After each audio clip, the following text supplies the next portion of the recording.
नमस्कार। देश की बात में हाजिर और पहले बात सिक्किम की, जहां नाथुला इलाके में हिमस्खलन हुआ है। चिंता की बात यह है कि कई सैलानी वहां पर उस समय मौजूद थे जब ये आया। एनडीआरएफ की टीम वहां भेजी जा रही है। कई सैलानी फंसे होने की खबर मिली। 27 लोगों को निकाल लिया गया है, 20 को बचा लिया गया है। अब तक 7 की मृत्यु की जानकारी मिली है, जिनमें एक बच्चा और महिला बताए जा रहे हैं। कई घायलों को अस्पताल ले जाया गया है। जहां हादसा हुआ वहां से बर्फ का एक इलाका शुरू हुआ और हमारे सहयोगी रतनदीप को एक पुलिस द्वारा जानकारी मिली है कि पर्यटकों को 13th माइल तक जाने की अनुमति दी गई थी, लेकिन कई ने इसकी अनदेखी की और वो 15th माइल तक चले गए, जहां पर ये एवलांच आया है। तो आइए सीधे चलते हैं अपने सहयोगी राजीव रंजन के पास, वो हमें जानकारी देंगे। राजीव, अब आपको अब तक क्या डिटेल्स और मिली हैं? देखिए, अभी तक जो जानकारी मिली है उसके मुताबिक करीब 11:30 बजे की घटना है और गंगटोक से जो है पर्यटक जो है, आपको बता दें कि ये नाथुला पास आ रहे थे। नाथुला पास वो जगह है कि जहां से चाइना बॉर्डर है। बहुत सारे पर्यटक यहाँ देखने के लिए जाते हैं और 5 से 6 गाड़ियों में 20 से 30 पर्यटक जा रहे थे तो अचानक उसी दौरान जो एवलांच आया, भूस्खलन आया और उसके जद में ये पर्यटक आ गए। और उसके बाद जैसे सेना को खबर मिलती है, सेना जो है बचाव और राहत अभियान चलाती है। उसके बाद आपको बताते हैं एनडीआरएफ की टीम पहुंचती है, स्टेट एडमिनिस्ट्रेशन की टीम पहुंचती है और अब तक जो जानकारी मिल पा रही है कि 20 लोगों को बचा लिया गया है, लेकिन दुर्भाग्यवश 7 लोगों की मौत हो गई है और सेना अभी भी जो उस पूरे इलाके में जो है राहत और बचाव अभियान चला रही है। आपको बता दें कि ये जो इलाका है तकरीबन 10 से 15 हजार के फीट का ये इलाका है और इस इलाके में हालांकि कई जगहों पर पक्की सड़क बन गई है, लेकिन मौसम इतना तेजी से खराब होता है, बर्फबारी होता है, इस वजह से रास्ता कई जगहों पर जो खराब हो जाता है और जिसकी जद में आप कह सकते हैं कि कुछ एक जगहों में स्थिति ये है कि केवल वन वे है, यानी दूसरी तरफ से जब गाड़ी आती है तो गाड़ी को बाकायदा रोकना पड़ता है और थोड़ी सी भी अगर चूक हो जाए तो नीचे खाई में गिरने का खतरा रहता है। लेकिन बावजूद यहाँ पर बता दें कि बीआरओ के वजह से, बॉर्डर रोड ऑर्गेनाइजेशन की वजह से अब जो रास्ता जो खोल लिया गया है, यानी अब कोई भी गंगटोक से नाथुला जा सकता है और नाथुला से वापस आ सकता है। फिलहाल जो है सेना का ये कहना है कि अगर कुछ लोग और बचे हो सकते हैं तो उनका भी राहत और बचाव अभियान चलाया जा रहा है, ताकि कोई अगर बचा हुआ है, जीवित बचा हुआ है, तो उसको किसी भी तरह सुरक्षित निकाला जा सके। बिल्कुल बहुत जरूरी है ये। बहुत बहुत धन्यवाद इस जानकारी के लिए राजीव रंजन। देश की बात में आइए, इस खबर के बाद आगे बढ़ते हैं और अब बात पढ़ाई की करते हैं। एनसीईआरटी ने अपने सिलेबस में बदलाव किया है। 12वीं के साथ 10वीं और 11वीं के पाठ्यक्रम में भी बदलाव हुआ है। 12वीं के मध्यकालीन इतिहास से मुगलों के इतिहास से जुड़े द मुगल कोर्ट और किंग्स एंड क्रॉनिकल्स नाम के 2 पाठ जो थे वो हटा दिए गए हैं। फिराक गोरखपुरी, सूर्यकांत त्रिपाठी, निराला, विष्णु खरे की कविताएं हटाई गई हैं। 12वीं की राजनीति शास्त्र की किताब से भी कई पाठ हटाए गए। Era of one party dominance नाम का पाठ हटा दिया गया है, जो आज़ादी के बाद कांग्रेस के शासन पर है। यूपी बोर्ड की 12वीं की क्लास से भी मुगल दरबार से जुड़ी पाठ हटा दिए गए हैं। 11वीं के इतिहास की किताब से सेंट्रल इस्लामिक लैंड और कन्फ्रंटेशन ऑफ कल्चर्स पाठ हटा दिया गया है। 10वीं की राजनीति शास्त्र की किताब से डेमोक्रेसी एंड डाइवर्सिटी और पॉपुलर स्ट्रगल्स एंड मूवमेंट्स हटा दिए गए हैं। ये नया सिलेबस इसी साल से लागू किया जाने वाला है। तो ये बदलाव क्या ज़रूरी था, इस पर हम बात करेंगे खास मेहमान से, लेकिन पहले सुन लेते हैं दिनेश कुमार जो एनसीईआरटी के निदेशक हैं, उन्होंने क्या कहा है। कुछ अहम बातें उन्होंने जो आज कही हैं एनडीटीवी इंडिया से, वो सुना रहे हैं आपको। कोई भेदभाव नहीं है और ये एक अकादमिक प्रक्रिया है, विशुद्ध रूप से अकादमिक प्रक्रिया है ये, ठीक है कि नहीं। और जिसको जो अर्थ लगाना है वो उनकी अपनी वो है। एनसीईआरटी की तरफ से किसी प्रकार का कोई भेदभाव नहीं किया जाता है और ये एक अकादमिक रूप से इस काम को किया जाता है और एनसीईआरटी करती है, इसमें कोई उसकी बात नहीं है। एनसीईआरटी का काम ही यही है कि वो अकादमिक गतिविधियों को और छात्राओं की शिक्षा व्यवस्था के लिए जो पुस्तकें समय समय पर बननी चाहिए वो बनाते हैं, करते हैं। अभी भी बनी है, आगे भी बनेंगी, बनती रहेंगी। इतने सालों से ये काम चल रहा है, तो कोई एक दिन की बात तो है नहीं। और एनसीईआरटी का कोई मतलब नहीं है इस प्रकार के भेदभाव करने से, किसी से भी किसी प्रकार का कोई भेदभाव नहीं किया गया है। जहाँ पर कोई भी कंटेंट लोड लग रहा है कि रिपीट हो रहा है, उसको एक्सपर्ट्स ने रिकमेंड किया है। कोई एनसीईआरटी का अपना व्यू पॉइंट नहीं होता है। एनसीईआरटी तो एक प्रोसेस, रेशनलाइजेशन का प्रोसेस करती है, जब जरूरत पड़ती है टेक्स्ट बुक की करती रहती है। तो उस आधार पे जो भी चैप्टर हटे, जो भी चैप्टर हटे वो एक प्रक्रिया के तहत हटाए गए और प्रोफेशनली उसमें काम किया गया। उसमें कोई किसी प्रकार का ये मुगल पे ही एम्फेसिस देना, तो ये तो एक अननेसेसरी आर्गूमेंट है कि मुगल ही इतिहास में है क्या, और इतिहास नहीं है कुछ, सारा इतिहास है, और भी चीज़ें हटी हैं इतिहास से। और इस पर बात करने के लिए हमारे साथ खास मेहमान है lieutenant general retired Zamiruddin Shah, पूर्व वाइस चांसलर हैं अलीगढ़ मुस्लिम विश्वविद्यालय के। बहुत बहुत धन्यवाद सर जुड़ने के लिए, समय देने के लिए। पहला सवाल तो मेरा यही है, एनसीईआरटी ने जो ये बदलाव किए हैं, आप उसको कैसे देख रहे हैं? देखिए, मैं आपसे कहना चाहता हूं कि इतिहास अगर आप भूलेंगे या इतिहास अगर आप अलग कर देंगे तो जो पुरानी गलतियां हुई हैं वो दोबारा होंगी। यूरोप को देखिए, डार्क एजेस एक जमाना था जिसको बोलते थे अंधेरा जमाना, डार्क एजेस।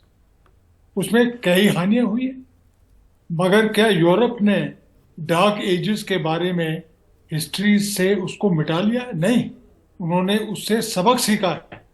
तो मेरा तो यही ओपिनियन है कि हिस्ट्री का कोई भी पीरियड जो है हटाना नहीं चाहिए। हाँ, मुगलों की बात देखिए, मुगल शासन जो था वो मुसलमानों का नहीं था अलग, उसमें कम से कम 40% राजपूत और कायस्थ जनरल्स थे, कॉर्टियर्स थे, सब राज में थे, सब एक साथ काम करते थे।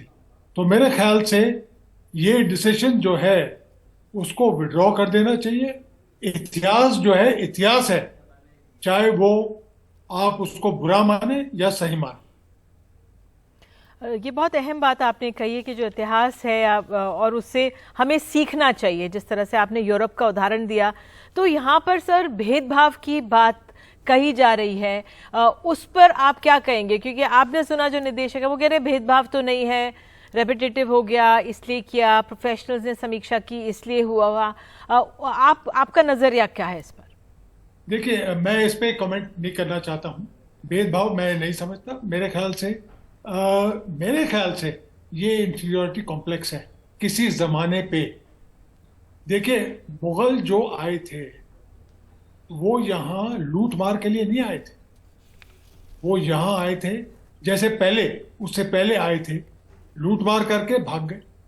मुगल आए, ये मुल्क जो है अपना बनाया और उसमें तब्दीली लाए।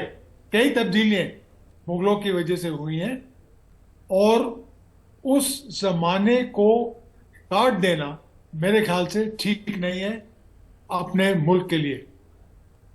बिल्कुल सर। और बच्चों को क्या करेक्ट पर्सपेक्टिव ऑफ हिस्ट्री मिल पाएगा? क्योंकि एक तरह से ये भी कहा जाता है दूसरी तरफ से कि जो लेफ्ट विंग की आइडियोलॉजी थी वो हमारी हिस्ट्री पे हावी है, और उस नज़रिए से तमाम चीज़ें अनदेखी की गई। जो भारतवर्ष के और वीर हैं उनको अनदेखा किया गया। आप भी वीसी रह चुके हैं, आपका क्या आंकलन है? देखिए, हिस्ट्री में अगर कोई गैप हो, यानी आप 600 साल के बारे में हिस्ट्री ना पढ़ाएं, तो क्या बच्चे जो है पूरी हिस्ट्री समझ पाएंगे? क्या उसका इंपॉर्टेंस उनके दिमाग में बैठ जाएगा? और ये हिस्ट्री तो है पूरी दुनिया में फैली हुई है, पूरी दुनिया। आप लंदन चले जाइए, कहीं चले जाइए, इंडियन हिस्ट्री अगर आप पढ़ेंगे तो मुगल पीरियड भी उसमें शामिल है। और अगर भारतवर्ष में इसको शामिल नहीं किया गया तो सब हंसेंगे कि कैसी हिस्ट्री आप पढ़ा रहे हैं। गैप्स हिस्ट्री में नहीं होने चाहिए, ये बिल्कुल ठीक नहीं है बच्चों की नॉलेज के लिए। जी सर, मेरा आखिरी सवाल है। जी जी जी, चाहे आप उसको गलत समझें या सही समझें, जैसे मैंने डार्क एजेस का समझाया, गैप नहीं होना चाहिए। बिल्कुल बिल्कुल सही। आखिर में सवाल सर एक पूछ रही हूँ आपसे, जो इस मामले से जुड़ा नहीं है लेकिन अलीगढ़ मुस्लिम यूनिवर्सिटी से जुड़ा हुआ है। सिर्फ आपकी राय अगर आप देना चाहें कि जो अभी के वीसी हैं उनको एमएलसी बना दिया गया है तारिक मंसूर साहब को यूपी में, उस पर आप अपनी राय देंगे? क्या असर इसका? देखिए, कोई इनाम मिलता है काम करने के लिए। जो प्रेजेंट वीसी जो तारिक मंसूर साहब हैं, उन्होंने कुछ काम किया होगा जिसकी वजह से वो एमएलसी बनाए गए, मगर मैंने एक बार उनको बार बार समझाई, और वो ये थी कि आपके जाने से पहले एक परमानेंट वाइस चांसलर जरूर मुकर्रर हो जाना चाहिए। अफसोस यह है कि उन्होंने मेरी बात पे इम्पोर्टेंस नहीं दिया, क्योंकि ऑफिशिएटिंग वाइस चांसलर जो है वो किसी भी यूनिवर्सिटी के लिए ठीक नहीं है। वो चले गए, उन्होंने 2 अप्रैल को इस्तीफा दिया है, मगर मेरे ख्याल से वो जो है इस प्रोसेस को शुरू कर देते 6 महीने पहले। जब मैं वाइस चांसलर था तो मैंने 1 साल पहले सिलेक्शन ऑफ वाइस चांसलर शुरू कर दिया था, और एचआरडी मिनिस्टर ने मेरे से पूछा आप क्यों 1 साल पहले कार्रवाई शुरू कर रहे हैं। तो मैंने उनसे कहा मैडम कोई प्रॉब्लम है अगर हम टाइम पे काम करें? तो मैं फिर से दोहराता हूं कि वाइस चांसलर को ये कार्रवाई शुरू कर देनी चाहिए थी जाने से पहले। बिल्कुल, आपने तमाम सवालों के जवाब दिए। बहुत बहुत धन्यवाद सर जुड़ने के लिए और अपना पक्ष रखने के लिए। और जिस तरह से बदलाव किया गया है उनका कहना है कि ये ठीक नहीं है। बहरहाल आइए आगे बढ़ते हैं देश की बात में। अब चुनावी साल में हम लोग हैं और इस साल 5 राज्यों में चुनाव और अगले साल लोकसभा के चुनाव के मद्देनजर बीजेपी अब अनुसूचित जाति के वोटरों को लुभाने के लिए नया अभियान छेड़ने जा रही है। बीजेपी के स्थापना दिवस यानी 6 अप्रैल से सामाजिक न्याय सप्ताह मनाने वो जा रही है। तो अनुसूचित समाज तक सियासी पैठ बढ़ाने की बीजेपी की क्या रणनीति है, आइए देखिए ये रिपोर्ट। दिल्ली के बीजेपी मुख्यालय में मंगलवार को राष्ट्रीय महासचिवों के साथ बीजेपी अध्यक्ष जेपी नड्डा ने मुलाकात की। इस बैठक में 5 राज्यों के चुनाव में बीजेपी की चुनावी रणनीति और 6 अप्रैल से 14 अप्रैल तक सामाजिक न्याय सप्ताह मनाने की तैयारियों की समीक्षा भी की गई। बीजेपी सामाजिक न्याय सप्ताह को देश भर में जोर शोर से मनाएगी। इसके तहत 6 अप्रैल को बीजेपी के स्थापना दिवस पर मोदी कार्यकर्ताओं को संबोधित करेंगे। 11 अप्रैल को ज्योतिबा फुले और 14 अप्रैल को अंबेडकर की जयंती को धूमधाम से मनाया जाएगा। राज्यों के प्रदेश अध्यक्षों को अनुसूचित जाति के लोगों के बीच कार्यक्रम करने को भी कहा गया है। इस अभियान के तहत अनुसूचित समाज के 2 लाख बस्तियों तक पहुंचने की कोशिश है। उस दिन प्रधानमंत्री जी का उद्बोधन होगा। उद्बोधन से पहले सभी कार्यालयों में ध्वजारोहण होगा और प्रधानमंत्री हमारा मार्गदर्शन करेंगे। उस मार्गदर्शन पर हम आगे चलने का संकल्प लेंगे।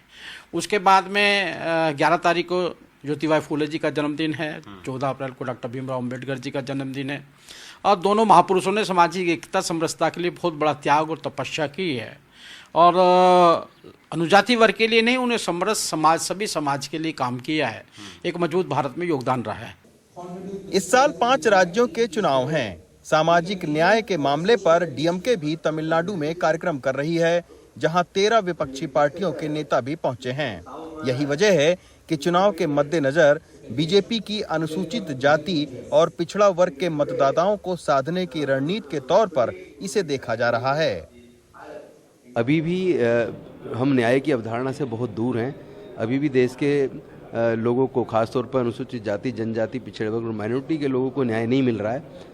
और मिले भी कैसे, जब एक तरफ एम नागराज की जजमेंट सुप्रीम कोर्ट की कहती है कि डाटा होना चाहिए तभी सरकारें कोई वो बनाए, तभी एडिक्वेट रिप्रेजेंटेशन तय हो सकता है जब डाटा हो, और दूसरी तरफ जातिगत जनगणना को खुद केंद्र सरकार डिनाई करती है। इसका मतलब वो न्याय देना नहीं चाहती। लेकिन आज के इस प्रयास से पूरे देश का विपक्ष एकजुट होगा। कई दशकों से सामाजिक न्याय पखवाड़ा मनाती आ रही है।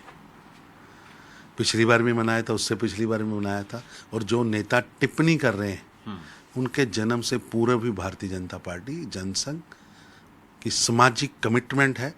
और 6 अप्रैल भाजपा स्थापना दिवस से लेकर 14 अप्रैल डॉक्टर भीमराव अंबेडकर जी तक और बीच में 11 अप्रैल बाबा फुले को लेकर भारतीय जनता पार्टी के कार्यकर्ता लगातार इस पर काम करते हैं।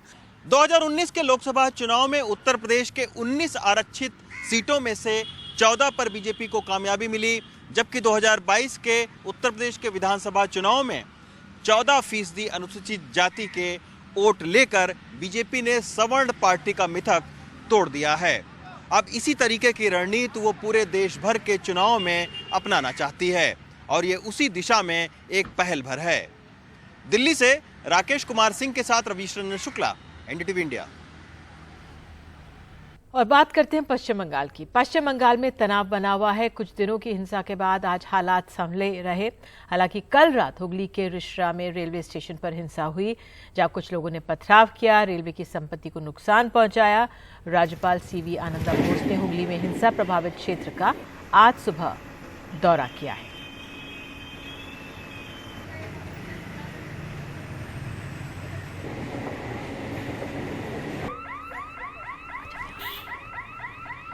और गृह मंत्रालय ने इस मामले में रिपोर्ट मांगी, लेकिन बता दें राज्य गवर्नर जब वहां पे गए उन्होंने कहा है कि शांति से रहना लोगों का हक है और हम समस्या का हल निकालेंगे।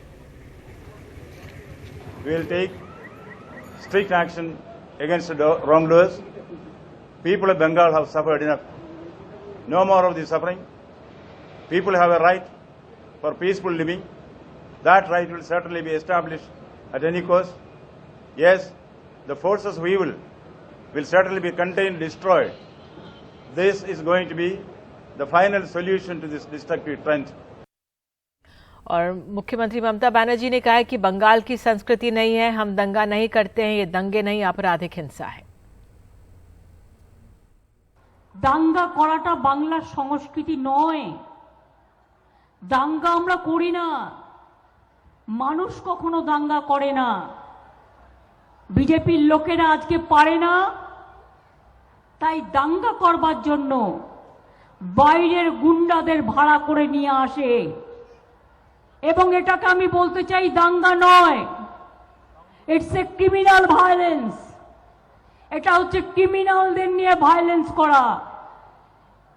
যে ছেলেটার ছবি আপনারা টিভিতে দেখেছেন বন্দুক নিয়ে নৃত্য করছে রামনবমীর মিছিলে, রামচন্দ্র কি তাকে কানে কানে বলেছিল যে আমার কথা তোমরা বন্দুক নিয়ে মিছিল করো আর বন্দুক নিয়ে তাক करो। और आपको बता दें इस मामले में बीजेपी के सांसद ने चिट्ठी लिखी है गृह मंत्रालय को। हमारी सहयोगी नीता शर्मा हमारे साथ मौजूद हैं। नीता, इस चिट्ठी में क्या कहा गया है और क्या असर हो रहा है गृह मंत्रालय में इस हिंसा का? निधि, जो आरोपों और प्रत्यारोपों का दौर है बीजेपी और वेस्ट बंगाल की सरकार में वो चला जा रहा है। हम देख रहे हैं कि टीएमसी के नेता कुछ कह रहे हैं और बीजेपी के नेता कुछ कह रहे हैं। बीजेपी के नेता एनआईए की जांच की मांग कर रहे हैं। कलकत्ता हाईकोर्ट ने भी वेस्ट बंगाल सरकार से पूछा कि क्यों ना ये मामला जो है वो एनआईए को सौंप दिया जाए। लेकिन जो हिंसा है इस बीच जो है वो हिंसा रुक नहीं रही है, बेशर्ते इसके भी के जो पैरामिलिट्री फोर्स है वो भी ऑन ग्राउंड में है। ये नहीं कि जो अभी जो आप चिट्ठी की आप जिक्र कर रही हैं सुकंता मजूमदार जो बालूरघाट से बीजेपी के एमपी हैं, उन्होंने सीधा निशाना जो है वो वेस्ट बंगाल पुलिस पर लगाया है और साथ में वेस्ट बंगाल के जो डीजी हैं उनके ऊपर लगाया है, मनोज मालविया। उनका ये कहना है कि वो हिंसा को बढ़ावा दे रहे हैं, रादर देन जो लॉ एंड ऑर्डर सिचुएशन को कंट्रोल करने की बजाय वो उसको बढ़ावा दे रहे हैं। उन्होंने सीसीटीवी फुटेज का हवाला दिया, उन्होंने एग्जाम्पल्स दिए, जिसके तहत अब केंद्रीय गृह मंत्रालय ने एक विस्तृत रिपोर्ट जो है वो वेस्ट बंगाल सरकार से मांगी है। इससे पहले केंद्रीय गृह मंत्री वहां के गवर्नर साहब से बात कर ही चुके हैं। तो जो एडमिनिस्ट्रेशन वर्सेस सेंटर की जो एक लड़ाई है उसके तहत ये नई जो है कड़ी जुड़ गई है। अब केंद्रीय गृह मंत्रालय ने वेस्ट बंगाल सरकार से सीधी चिट्ठी जो है वो मांग ली और बोला है कि सिलसिलेवार आप एक जो इवेंट्स का जो सीक्वेंस है उसके तहत एक जानकारी जो है वो सेंटर तक पहुंचाइए। निधि, बहुत बहुत धन्यवाद नीता इस जानकारी के लिए। तो देखना होगा किस तरह से ये रिपोर्ट तैयार होती है और क्या जो हिंसा है, क्योंकि दोनों तरफ से आरोप प्रत्यारोप का दौर चल रहा है। बहरहाल एक छोटा सा ब्रेक हम ले रहे हैं, ले चलेंगे आपको राजस्थान। वहाँ पे जो डॉक्टर्स की 17 दिन से हड़ताल चल रही आ रही थी वो समाप्त हो गई है। क्या हुआ वहाँ पर बताएंगे एक ब्रेक के बाद।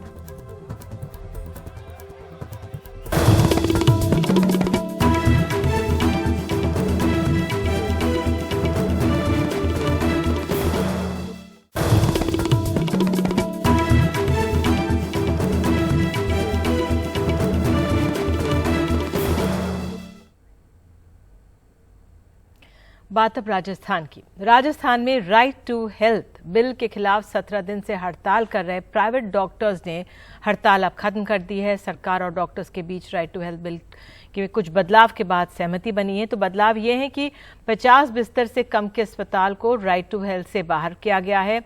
रियायती दर पर जमीन ना लेने वाले अस्पतालों को राइट टू हेल्थ से बाहर किया गया। साथ ही अब सरकार और डॉक्टर मिलकर तय करेंगे कि इमरजेंसी की परिभाषा क्या हो। डॉक्टर्स ने सरकार के साथ अग्रीमेंट साइन किया। प्राइवेट अस्पताल बंद पड़े थे और डॉक्टर्स के साथ रेजिडेंट डॉक्टर्स भी जो थे हड़ताल को समर्थन कर रहे थे और तमाम ये मुश्किल वहाँ पे आम लोगों पर पैदा हो गई थी। और आपको बता दें, इस पर जब ये हड़ताल समाप्त हुई, सहमति बनी, तो मुख्यमंत्री अशोक गहलोत ने ट्वीट कर कहा है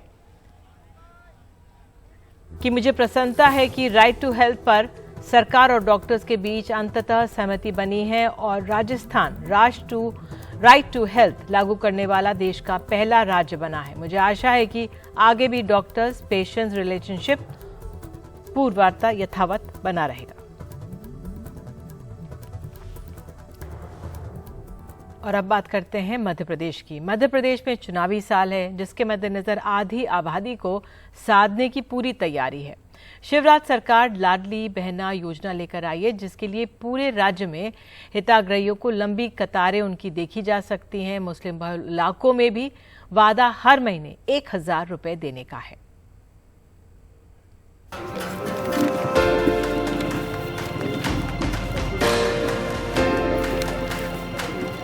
1000 रुपये मिलेंगे, इससे बहुत फायदा हो जाएगा। घर में जो स्थिति खराब है किसी की, तो उनके काम आएगा। दिल से धन्यवाद करना चाहते हैं। ये मध्य प्रदेश की राजधानी भोपाल के अशोका गार्डन इलाके में लाडली बहना योजना के पंजीकरण की कतार है। रुचि, तबस्सुम जैसी कई महिलाएं हैं जो सारे काम छोड़कर रजिस्ट्रेशन के लिए पहुंची हैं। ये जो 1000 रुपये मिलेंगे, इससे बहुत फायदा हो जाएगा। अपने हाथ में रहेंगे, अपन किसी भी चीज में यूज कर सकते हैं। जो पैसा मिलेगा तो उससे अपने हाथ में ही रहेगा, वो अपने खुद के पैसे रहेंगे, जो चाहें वो खरीद सकते हैं, बच्चों को भी दिला सकते हैं और आदमी से मोहताजगी नहीं रहेगी कि जब वो दें, जब अपन खर्चा करें। भोपाल से लगभग 200 किलोमीटर दूर आगर मालवा में भी हितग्राही अपनी बारी का इंतजार कर रहे हैं। ये बहुत फायदेमंद है। 1000 रुपये आएंगे तो घर का थोड़ा बहुत तो चलेगा, राशन पानी कुछ भी हम दे सकते हैं। कतार ज्यादा है, ऐसे में कुछ लोगों को तकनीकी दिक्कतों का भी सामना करना पड़ रहा है। दिक्कत ये आ रही है, कभी तो कह रहा है KYC करवा के लाओ, कभी कह रहा है मोबाइल नंबर लिंक नहीं है, तो कभी आधार कार्ड लिंक नहीं है, तो कभी बैंक जाओ। बताइए, आप इतनी दूर से आते हैं और यहाँ पे है ना, बस एक चीज़ देखते हैं, फिर बोलते हैं इसमें कमी है, इसमें कमी है। तो घर में कुछ भी बच्चों की पढ़ाई में या कुछ भी काम में आ सकता है। इस वजह से धूप में, रोजे में इतना परेशान हो रहा है। इसमें सर्वर की सबसे ज़्यादा प्रॉब्लम आ रही है इस टाइम, और कई लोगों की समग्र ID अपडेट नहीं है, उसमें जो शादीशुदा नहीं है उसमें समस्या आ जाती है। कई लोगों का मोबाइल नंबर रजिस्टर्ड नहीं है, कई लोगों का OTP जल्दी नहीं आ रहा है। ये समस्याएं सब आ रही हैं। एक अनुमान है कि हर सेकंड में 100 से ज्यादा हितग्राही पंजीकरण करवा रहे हैं। 48,57,000 हितग्राही पंजीकरण करवा चुके हैं। योजना में हितग्राहियों का अनुमानित आंकड़ा 1 करोड़ से ज्यादा है। 30 अप्रैल तक आवेदन ऑनलाइन भरे जाएंगे। 31 मई को अंतिम सूची पोर्टल पर आएगी। 10 जून से हितग्राहियों के खाते में 1000 रुपए प्रति माह आने लगेंगे। राज्य में इसकी जरूरत इसलिए भी है क्योंकि केंद्र सरकार की रिपोर्ट के मुताबिक राज्य में श्रम बल सहभागिता दर में ग्रामीण क्षेत्र में 57.7% पुरुषों की हिस्सेदारी है, वहीं महिलाओं की भागीदारी महज 23.3% है। शहरों में 55.9% पुरुष श्रम बल के मुकाबले महिलाओं की भागीदारी मात्र 13.6% है। यानी महिलाएं आर्थिक तौर पर आत्मनिर्भर होने के बजाय पुरुषों पर आश्रित हैं। लगभग 50% के आसपास 3 तारीख को ही पहुंच गए ना, 4 तारीख को जो होगा वो अलग होगा। और आप सब भी महसूस कर रहे होंगे, उत्साह है।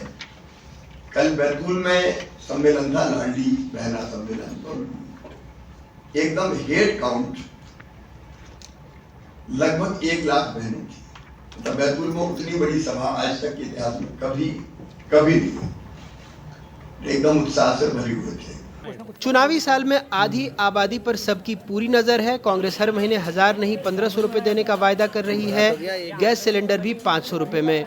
हमारी सरकार, कांग्रेस की सरकार आएगी, हम 1500 रुपए हम देंगे महिलाओं को, और 1500 रुपए चाहिए गैस सिलेंडर कितना गैस सिलेंडर 500 रुपए में देंगे। मध्य प्रदेश में 5 करोड़ 39 लाख मतदाता हैं, जिसमें 2 करोड़ 60 लाख से अधिक महिला वोटर हैं। लाडली बहना का लाभ 23 से 60 साल की महिलाओं को मिलेगा। लगभग 2 करोड़ महिलाएं इसी आयु वर्ग की हैं। 18 सीटों में महिला मतदाताओं की संख्या पुरुषों से ज्यादा है। राज्य के 3,14,000 करोड़ रुपए के बजट से 85,000 करोड़ महिलाओं के लिए चलाई जा रही योजनाओं में खर्च होंगे, जिसमें लाडली लक्ष्मी योजना के लिए भी 929 करोड़ रुपए शामिल हैं। राज्य में मुस्लिम आबादी भी 7% है। 19 जिलों में नुमाइंदगी तय करने में उनकी भूमिका अहम है। ऐसे में बीजेपी को लगता है लाडली बहन योजना से बड़ी तादाद में मुस्लिम महिलाएं भी उनसे जुड़ेंगी। वैसे योजना में पात्रता के लिए 2.5 लाख से ज्यादा आमदनी, 5 एकड़ से ज्यादा जमीन, सरकारी नौकरी जैसी कई शर्तें भी हैं। सवाल सियासत में आधी आबादी की पूरी नुमाइंदगी का था, लेकिन फिलहाल सियासी भाषा में ही 1000 और 1,500 रुपए की रेवड़ियां बंटने की बात चल रही है। वैसे देखना दिलचस्प होगा, क्योंकि चुनाव में अभी 6 महीने हैं और जब तक कांग्रेस के 1,500 रुपए की बात सामने आएगी, तब तक शिवराज सिंह सरकार कम से कम 6 किश्तें लाडली लक्ष्मी योजना के तहत दे चुकी होगी। आगर मालवा से अपने सहयोगी जफर मुल्तानी और भोपाल से कैमरा पर्सन रिजवान खान के साथ अनुराग द्वारी, एनडीटीवी इंडिया।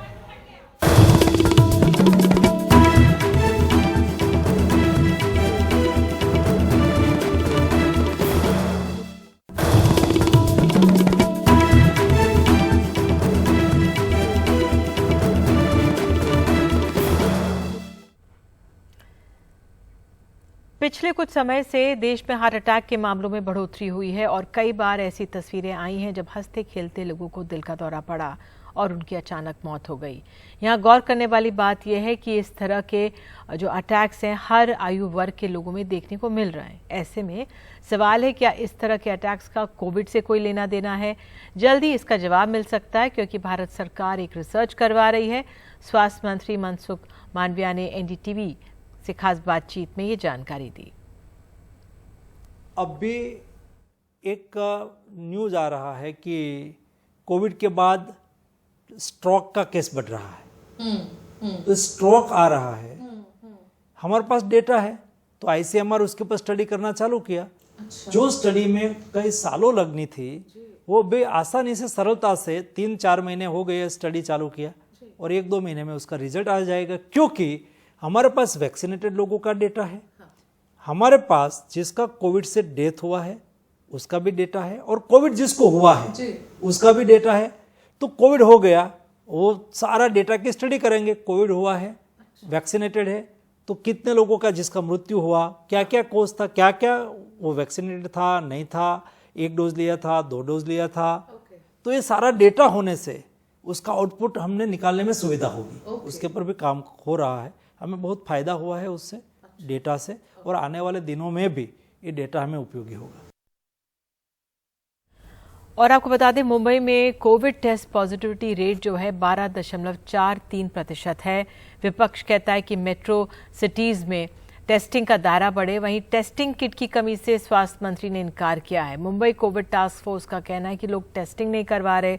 इधर शहर में अब तक सिर्फ 15% लोगों ने ही बूस्टर डोज ली है। राज्य वैक्सीन की कमी झेल रहा है।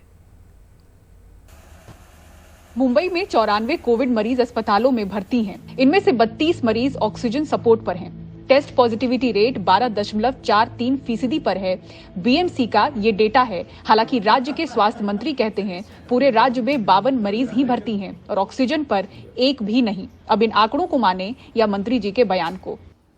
नॉट अ सिंगल से रुग्ण जो है आउट ऑफ 52 एक भी ऑक्सीजन पे नहीं है, वेंटिलेटर पे नहीं है। डॉक्टर ने बता दिया ये 52 रुग्ण ये 24 आवर्स में, 48 आवर्स में उनको डिस्चार्ज दिया जाएगा। तो राज्य के पूर्व स्वास्थ्य मंत्री और एनसीपी नेता राजेश टोपे कहते हैं कि कोरोना के बढ़ते मामलों को सरकार हल्के में ना ले, टेस्टिंग बढ़नी चाहिए। कुछ ऐसे स्पॉट्स निर्माण हुए हैं जहां पर संख्या बहुत बढ़ रही है, मेट्रो सिटीज में बहुत संख्या बढ़ रही है, वहां पर immediately 3T principle tracking, testing और ट्रीटमेंट के अनुसार होनी चाहिए।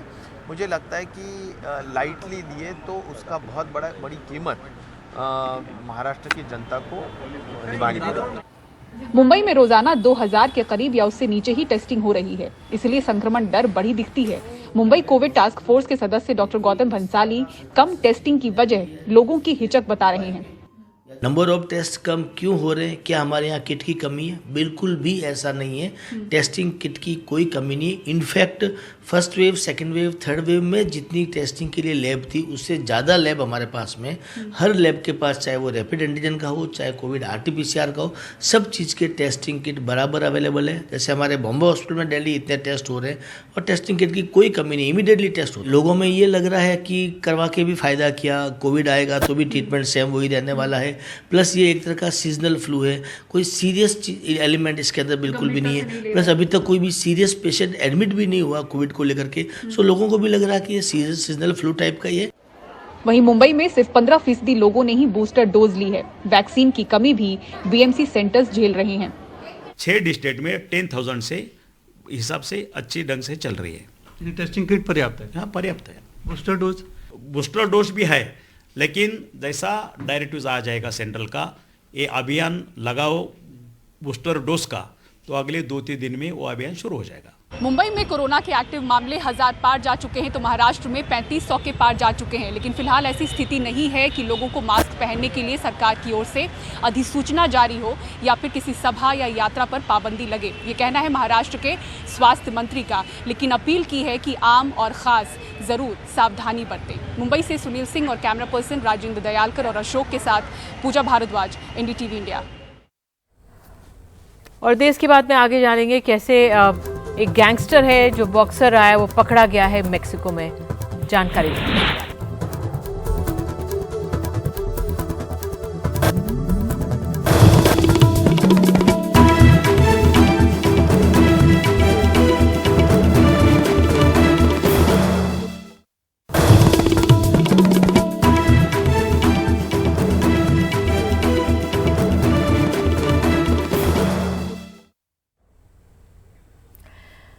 भारत में बनी आर्टिफिशियल टेयर्स अमेरिका में सवालों के घेरे में है। इस बार ये मामला CDC यानी centre for disease control and prevention ने उठाया है। रिपोर्ट के मुताबिक इस आई ड्रॉप के चलते 3 लोगों की मौत हो गई, 8 लोगों की आंख की रोशनी चले जाने की बात कही गई। तो वहीं आर्टिफिशियल टेयर्स का सैंपल मानकों पर खरा उतरा है। पर फिर से सवाल उठने के बाद drug controller general of India ने US FDA से इस प्रकरण पर उनका जवाब मांगा है। भारतीय ड्रग आर्टिफिशियल टीयर्स पर एक बार फिर अमेरिका में सवाल उठे हैं।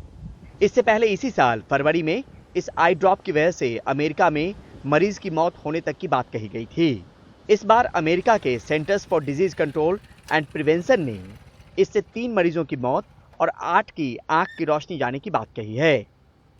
केंद्रीय स्वास्थ्य मंत्रालय के सूत्र ने NDTV को बताया कि टेस्टिंग में आर्टिफिशियल टीयर्स आई ड्रॉप के लिए गए सैंपल पास हैं। CDC अमेरिका का ड्रग रेगुलेटर नहीं, लिहाजा US FDA से DCGI ने संपर्क साधा है। CDC की आपत्ति पर उनकी राय मांगी है, क्योंकि जब फरवरी में पहली बार इस प्रोडक्ट पर सवाल उठे उसके बाद से अब तक अमेरिकी ड्रग रेगुलेटर FDA ने global health care private limited के किसी प्रोडक्ट को प्रतिबंधित नहीं किया है। साथ ही रेगुलेटर ने आर्टिफिशियल टीयर्स पर भी कोई सवाल नहीं उठाया है। अब CDC के हवाले से आ रही खबर के बाद फिर से DCGI ने US FDA को चिट्ठी लिखी है। सैंपल के टेस्ट में पास होने के बाद भी एहतियातन आर्टिफिशियल टीयर्स का प्रोडक्शन फिलहाल बंद है। फरवरी में कंट्रोल्ड सैंपल्स और आई ड्रॉप में इस्तेमाल रॉ मटेरियल का सैंपल भी लिया गया था। यहां तक कि अमेरिका में भेजी गई दवाई को भी कंपनी ने खुद ही रिकॉल भी कर लिया था। सैंपल इंडिया में मौजूद अमेरिकी ड्रग रेगुलेटर ने भी लिए थे, लेकिन परिणाम भारत सरकार से साझा नहीं किया। अमेरिका में भारतीय आई ड्रॉप पर सवाल उठने से पहले पिछले साल अक्टूबर में गाम्बिया में भारतीय कफ सिरप पर सवाल उठे थे, जिससे 36 बच्चों की मौत का आरोप लगा था। दिसंबर में उज्बेकिस्तान में 18 बच्चों की मौत की वजह भारतीय कफ सिरप को माना गया था। अब भारत सरकार मानकों पर खरी आर्टिफिशियल टीयर्स आई ड्रॉप पर फिर से उठ रहे सवाल का जवाब तलाश रही है।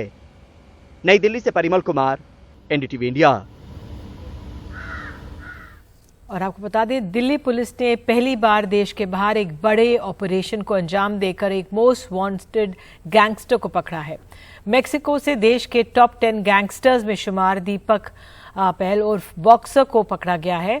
माना जा रहा है कि अगले 1-2 दिन में वो भारत पहुंच जाएगा। दीपक पहल उर्फ दीपक बॉक्सर की दिल्ली पुलिस को लंबे समय से तलाश थी। पुलिस को जैसे ही पता चला कि दीपक मेक्सिको में है और वहां बैठकर दिल्ली और एनसीआर में लोगों से वसूली कर रहा है, दिल्ली पुलिस की स्पेशल सेल की एक टीम मेक्सिको गई और इंटरपोल और FBI की मदद से दीपक को पकड़ लिया। और इसी खबर के साथ देश की बात में आज के लिए इतना ही।